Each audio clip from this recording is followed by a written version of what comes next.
Zaburi ya gatanu. Zaburi yahimbiwe umutware w'abaririmbyi baririmbisha Nehiroti.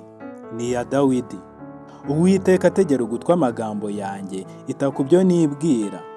Mwami wanjye, Mana yanjye, ryariza ugutwi ijwi ryanjye ngo utakira, kuko ari wowe nsenga. Uwiteka, mu gitondo uzajya wumva ijwi ryanjye. Mu gitondo nzajya nerekeza gusenga kwanjye kuri wowe, mbe maso ntegereje. Kuko utari Imana y'intambirakibi, umunyangeso mbi ntazaba iwawe.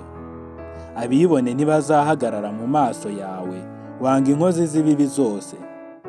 Uzarimbura abanyabinyoma, Uwiteka yanga urunuka umwicanyi n'umuriganya.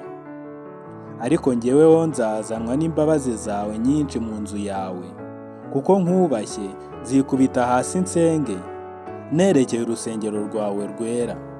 Uwiteka, kubwo gukiranuka kwawe, ujye unyobora kuko